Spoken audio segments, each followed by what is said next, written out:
Bueno, acá estamos de vuelta, seguimos hablando acá en el piso, la verdad que es hermoso tener entrevistados en el piso, es mucho más dinámico, más lindo. Bueno, ahora tengo el honor, lo voy a presentar, ya saben que es familia, yo tengo una predilección especial, ya saben, Mica se ríe.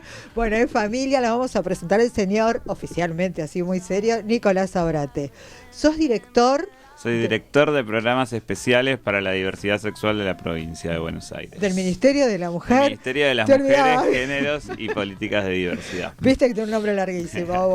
Bueno, bienvenido, Nico. La verdad que te vi, estás en un montón de cosas. Sé que fuiste a Bolivia, estuviste en el Congreso de la provincia de Buenos Aires, en la Cámara de Diputados, hablando de una jornada que por primera vez se hizo en la provincia. Así que, bueno, contanos un poquito todo eso, porque, bueno, el que te sigue por Instagram ve todo lo que estás haciendo. Sí, así es. Bueno, antes que nada, gracias por la invitación, Bea. La verdad que es un placer siempre estar acá y, bueno, agradecerte siempre el espacio, ¿no? Porque, como siempre digo, es muy importante hablar de estas temáticas, las cuestiones de diversidad, porque mayormente lo que trabajamos tiene que ver con el campo de las conciencias, con el campo de las construcciones sociales, culturales, que bueno, permiten o no vivir dignamente a muchísimas personas, vivir libres de violencias, libres de discriminaciones. Y bueno, en ese sentido es que va todo nuestro trabajo. Y esto que mencionabas, que ocurrió el lunes de la semana pasada, el lunes 15 de mayo, fue que organizamos el primer Parlamento de las Diversidades en la Cámara de Diputados de la provincia.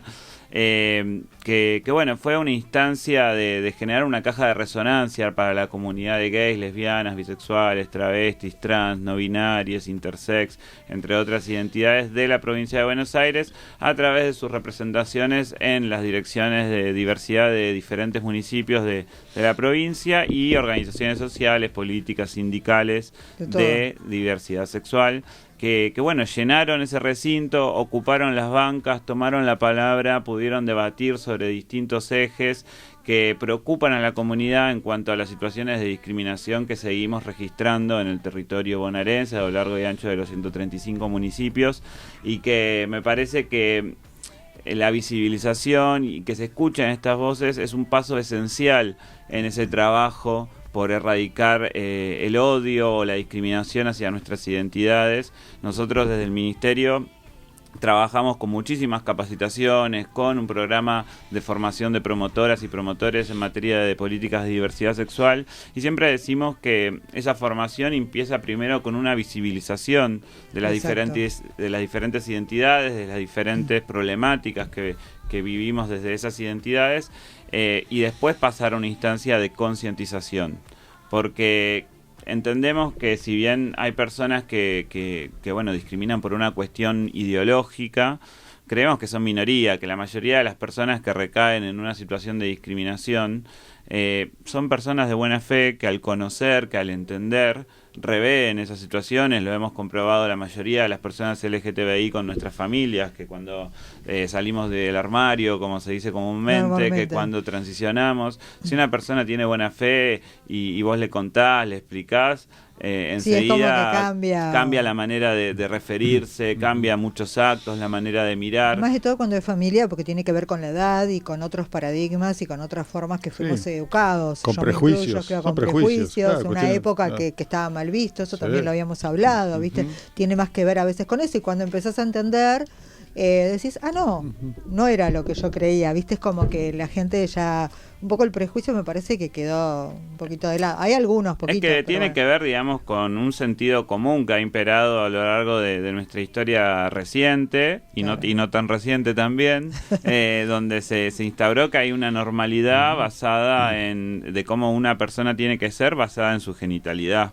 Con quién te vas a tener que relacionar sexoafectivamente, cómo te vas a tener que vestir, cómo te vas a tener que expresar, con qué juguetes tienes que jugar, qué trabajos podés hacer, qué deportes podés practicar, qué colores podés usar. Muchísimas cosas que están únicamente centradas en la genitalidad con la que naciste, y creemos que somos mucho más que genitales, ¿no? Que justamente lo que nos diferencia de los animales, digamos, es que tenemos conciencia, además de tener sentimientos como los animales tienen, digamos, tenemos conciencia de esos sentimientos y tenemos pensamientos, podemos pensarnos, podemos socializar, y eso genera, digamos, toda una construcción social que está creada por otras personas y que tranquilamente se pueden rever para que más personas se sientan bien con lo que están sintiendo, con lo que están viviendo, con lo que van experimentando, descubriendo, y bueno, me parece clave que discutamos algunas de esas nociones de normalidad que han hecho sufrir a muchísimas personas, que el día de hoy siguen provocando asesinatos, que el día de hoy siguen provocando golpes, que el día de hoy siguen provocando insultos, trastornos de ansiedad, suicidios, consumos problemáticos, muchísimas cosas que siguen siendo derivados de las discriminaciones por la orientación sexual o la identidad de género, o por tener diferentes composiciones físicas, como es el caso de las personas intersex, que bueno, todavía se sigue sometiendo a personas que nacen con diferentes configuraciones genitales, por ejemplo, a readecuaciones forzosas o compulsivas, digamos, que la persona después de muchos años capaz que descubre que fue intervenida al nacer, que es lo que las personas que antes se llamaba hermafrodita, digamos. Te iba a preguntar, ¿qué es intersex? Me quedé ahí pensando porque no entendía qué era. Son personas que nacen con diferentes, con diferentes composiciones físicas, gonadales, o a veces tienen los dos sexos, claro, o sea, mezclados. Exacto, digamos, y sigue habiendo mutilaciones médicas para orientar a que ese cuerpo sea de una manera u otra. Y eso lo hemos comprobado, digamos, en todas las personas intersex que dan testimonio, que provoca diferentes perjuicios psicológicos, que generan, digamos, una sensación de no estar completos, y bueno, me parece que es cuestión de poder rever algunas de esas prácticas, y ni hablar también poder generar memoria. El Parlamento que realizamos en la legislatura bonaerense también tuvo que ver con dar un impulso grande a un proyecto de ley que hemos presentado desde la Dirección de Diversidad, junto con nuestra directora provincial Daniela Castro, nuestra subsecretaria Lucía Portos y nuestra ministra, obviamente, Estela Díaz.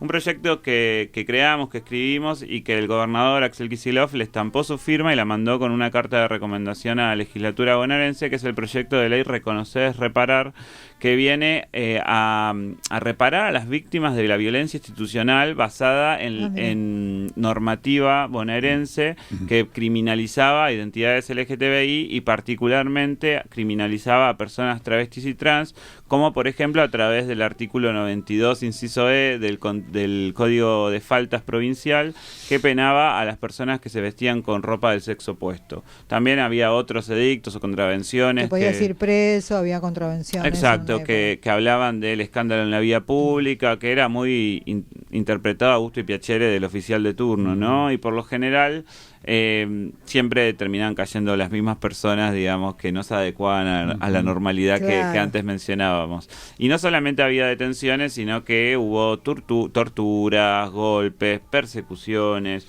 Hay muchas personas que han muerto a causa de esta persecución policial por las fuerzas de seguridad bonaerenses.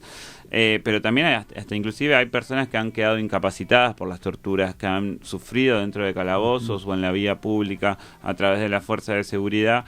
Y me parece clave que la provincia no solamente reconozca esa historia, sino que también haga un aporte, genere un acompañamiento económico, brinde la cobertura médica del GIOMA, de la obra social de la provincia, para que esas personas que a causa de esas violencias institucionales no han podido desarrollar una vida, digamos, en la que han podido muchas veces terminar la escolaridad o estudios superiores, que no han podido formarse laboralmente o aplicar a diferentes trabajos. Por lo general, la comunidad travesti trans en la provincia de Buenos Aires fue empujada a que su única opción sea la prostitución, digamos. Y la absoluta mayoría de las personas travestis y trans dicen que no lo eligen, que lo hacen para sobrevivir. Porque no tienen otra opción, claro, porque no le dan trabajo, no le dan nada, o sea, obvio. Exacto, entonces, bueno, me parece que es clave que este proyecto de ley salga. Próximamente también va a estar avanzando un proyecto de similares características a nivel nacional.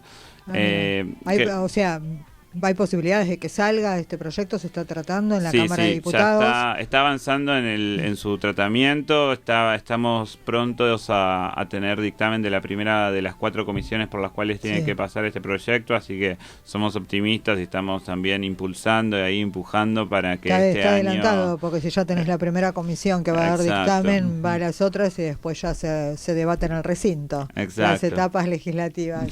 Y nos interesaba también que en el Parlamento se pueda cristalizar que es un reclamo de toda una comunidad, que no solamente es un impulso ministerial, digamos, el que esta necesidad de este proyecto, sino que hay toda una comunidad y sus respectivas representaciones que quieren este proyecto, que lo entienden, que lo impulsan y que creen que es urgente que ocurra. Claro, sí, yo creo que sí, es algo re importante. Y esto de visualizar, ¿no? Un poco visualizar los temas, que no se visualizan. Visibilizar.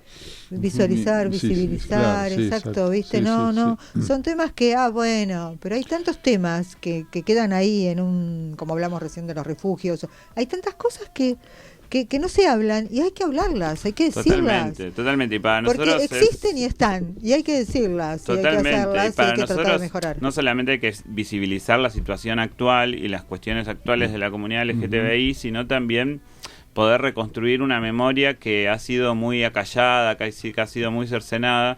Por ejemplo, otro de los proyectos que también estuvimos trabajando en el Parlamento es la declaración de interés de un bar, un boliche bar que se llama, que en realidad es más un recreo, por decirlo con propiedad, que estaba en la isla, en el delta del Tigre, que se llama La Riviera, que fue básicamente un nicho de resistencia para la comunidad LGTBI, que bueno, era el único lugar donde al no tener jurisdicción de la Policía Federal, donde al no estar tan regulado como otros territorios de nuestra provincia, de nuestro país, muchas personas de la comunidad LGTBI encontraban en el Delta el único lugar de encuentro, el único lugar de esparcimiento, donde muchísimos gays, donde muchísimas lesbianas se han conocido, han podido experimentar su identidad, y bueno, estamos por también declararlo de ese lugar de interés provincial. Bueno, para poder también... ¿Está en el Tigre, dentro de las islas del Tigre? Exacto, en la zona de Tres Bocas se llama. Mira. Que bueno, es una zona muy linda del Delta, para quienes no conocen, del Delta bonaerense, y que creemos que reconstruir esa historia es importante también para que el presente sea diferente, para que el futuro sea mucho mejor.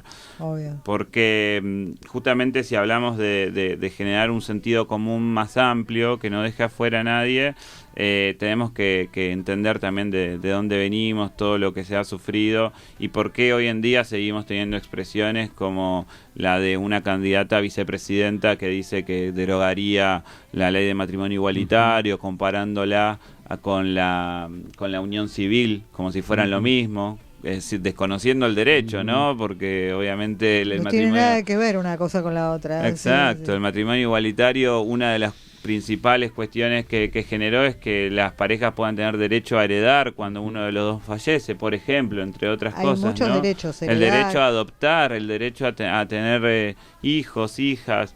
El derecho médico.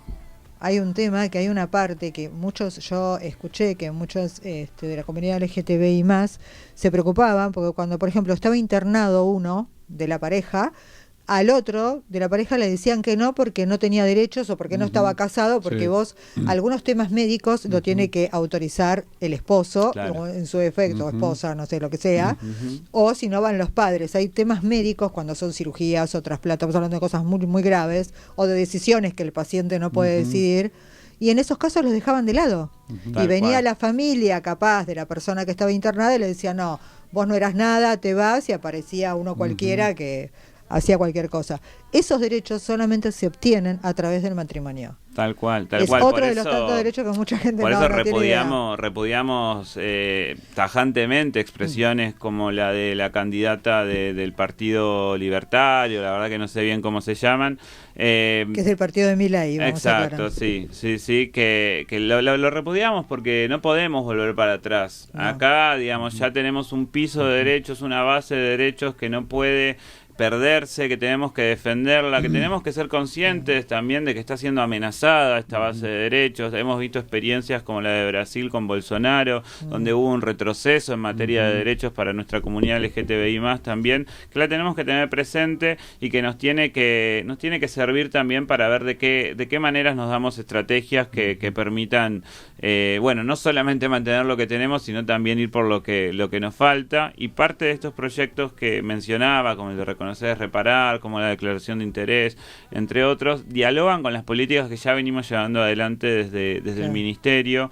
Una de las políticas excepcionales, digamos, que nos tocó llevar adelante, ni bien asumimos la gestión, fue la implementación de la ley provincial Diana Zacayán de cupo laboral travesti trans, una ley que vino a garantizar el acceso al empleo registrado para personas travestis y trans, personas que muchísimas veces se les fue negado, ni siquiera por no tener estudios o por no tener, los saberes, claro, sino solamente por ser quienes son, por mostrarse como se muestran. Y una ley que no solamente ha garantizado que ya más de 700 personas travestis y trans de la provincia de Buenos Aires hayan ingresado a un trabajo formal, sino que además, justo que estábamos hablando de cuestiones inmobiliarias y el acceso a la vivienda, es una ley que también garantizó que a través del Banco Provincia se les pueda asegurar un seguro de caución a las personas que hayan ingresado como garantía para poder acceder a un alquiler, digamos, cuestiones que le han cambiado la vida a cientos de personas en una población que estimamos que es de alrededor de 9.000 personas según los datos que se arrojaron entre el censo y el operativo de vacunación de la provincia. En realidad, y esos datos hay que tenerlos a medias, porque hay mucha gente que en realidad es LGTBI más y no lo dice, o está capaz en un censo tampoco lo dice, no lo oculta. Totalmente. O sea, 9.000 creo que es como la mitad, me creo que se quedaron cortos. Totalmente, eso es, digamos, registrado. Después cada persona está en todo su derecho en expresar o no expresar, digamos, su identidad autopercibida. Pero bueno, también nosotros necesitamos, construir algunos números, algunas estadísticas que nos permitan fundamentar ciertas políticas, porque también se vuelve difícil muchas veces legislar o gestionar sobre, digamos, visiones o sentimientos que bueno, nada, nosotros con más allá de ser circunstancialmente funcionarios en este ministerio, la mayoría venimos de experiencias militantes, entonces conocemos el territorio, conocemos a las personas, conocemos a las problemáticas, pero no por ello tenemos que dejar de intentar construir, digamos, datos duros que ese es el objetivo, en realidad, intentar de construir sobre lo que tienen y avanzar, no quedarse atrás o retroceder, que no es la idea. No, totalmente, por eso digo, para ya ir redondeando, contar, digamos, que venimos llevando adelante un plan integral de abordaje que tiene que ver con la construcción de una red Orgullo, Red Orgullo se llama el programa, que es una construcción de una red de promotores y promotoras en políticas de diversidad sexual, que la construimos a través de los municipios, a través de diferentes oficinas públicas provinciales, nacionales y organizaciones sociales, políticas y sindicales, que generamos capacitaciones. ¿Hay una que se llama Tita Merelo, puede ser? ¿O yo No, ahí es donde hicimos el lanzamiento, en el Salón Tita Merelo de la UNLA, de la Universidad Nacional de Lanús. Porque vi algo de Tita Merelo en Instagram, dije que era del programa. Ahí donde lo lanzaron el programa. Exacto.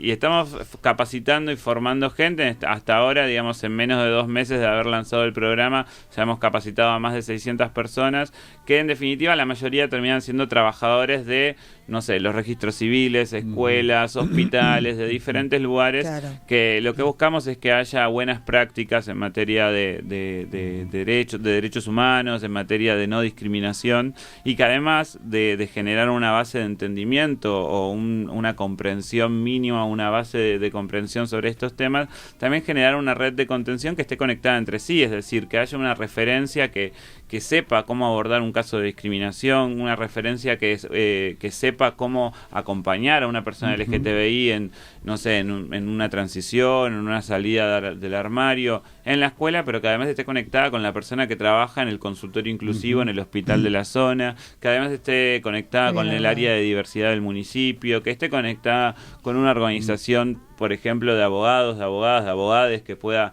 acompañarte a hacer una denuncia. Esa parte es muy importante, está la parte médica, que es re importante en el caso pero la parte de abogados es muy importante, porque muchos no saben qué derechos tienen. Y también a nivel de la enseñanza inicial también sería bueno incluir materia. Por ejemplo, hay una materia que tiene que ver, de alguna manera está vinculado con todo lo todo lo que tiene que ver con la violencia contra las personas en general, que es la violencia de género, ¿verdad? Sí. Y no existe a nivel de la escuela primaria y mucho menos la secundaria una materia que concientice a los varones a cómo tratar a las mujeres, por ejemplo. Bueno, el respeto por la mujer. Ahí falta ¿no? muchísimo todavía en la implementación de la Ley de Educación Sexual Integral, que va mucho más allá de las prácticas sexuales. Bueno, la famosa ESI, pero la ESI no incursiona en ese término.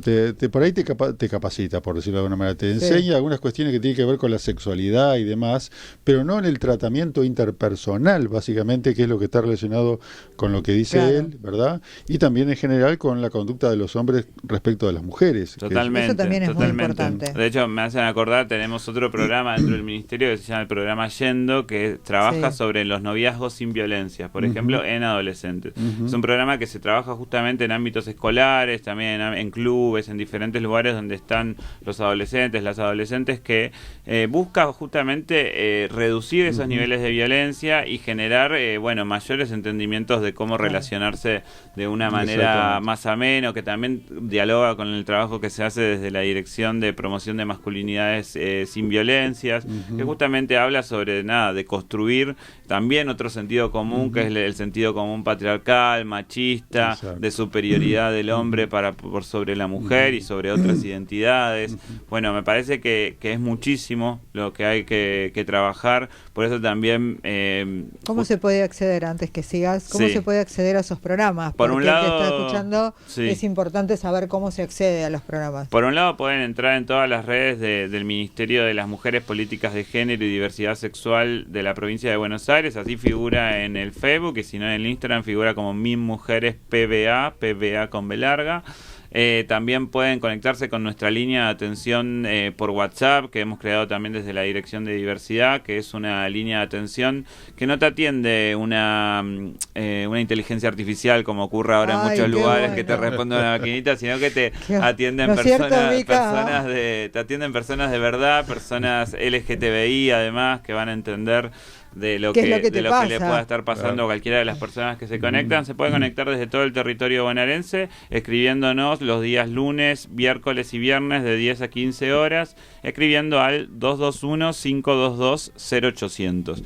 También, si no, para las personas que estén sufriendo una situación de violencia de género o violencia a causa de la discriminación, pueden directamente llamar o escribir al WhatsApp de la línea 144, que es el ámbito más propicio para las situaciones de emergencia en cuanto a este tipo de cosas. En la línea de WhatsApp pueden escribirnos cualquier persona LGTBI que necesite un asesoramiento, que no esté logrando hacer un trámite, que esté en una situación de vulnerabilidad. Nosotros empezamos las intervenciones desde un piso de derechos, como puede ser el acompañamiento alimentario, también conectando con diferentes dispositivos de terminalidad escolar, diferentes centros de formación laboral que tiene la provincia, los FP, los FL, para las personas que quieran formarse en un oficio o en una tecnicatura. Y bueno, eso dialoga con no solamente con el cupo laboral travesti trans, sino también con la nueva resolución que hemos construido junto a ARBA, que los privados que tomen personas travestis y trans, que contraten personas travestis y trans, la provincia, a través de un descuento de los impuestos brutos, está solventando el 50% del salario de esas personas contratadas, lo cual también tiende a revertir la situación de vulnerabilidad que lleva a que siga teniendo 40 años de promedio de vida las personas trans en nuestro país, que sigan ocurriendo diferentes crímenes de odio hacia toda la comunidad LGTBI, y que esto dialogue también con más espacios de visibilización y de charla como esto, y que no nos olvidemos tampoco la importancia que tienen dispositivos como este ministerio, que muchas veces se banalizan o se toman a la ligera o aparecen. Es una de las cosas que se quiere hacer, cerrar el Ministerio de la Mujer, y en realidad es muy importante para la mujer, porque es la primera vez que tiene un ministerio a la mujer, LGTBI más y todo. Totalmente. Eso es re importante. Quedaron un montón de temas, igual que vos, así que Nico, hermoso todo lo que hablaste. ¿Dónde te encuentran? ¿Tu Instagram? Me pueden encontrar por Instagram, es @NicoAbrate con B larga y doble T. Perfecto. Bueno, ahora vamos a ir a un corte y ya volvemos. Y sí, estás invitado obviamente para seguir el tema porque nos quedó Bolivia, nos quedó un montón de cosas dando vuelta y esto y todo lo que va a pasar. Ya volvemos, un pequeño cortecito y ya volvemos y nos vamos. Mientras todos hablan de lo mismo, aquí tenemos un espacio diferente para hablar y escucharnos. Esto es Próximo Capítulo, aquí en Radio Sónica.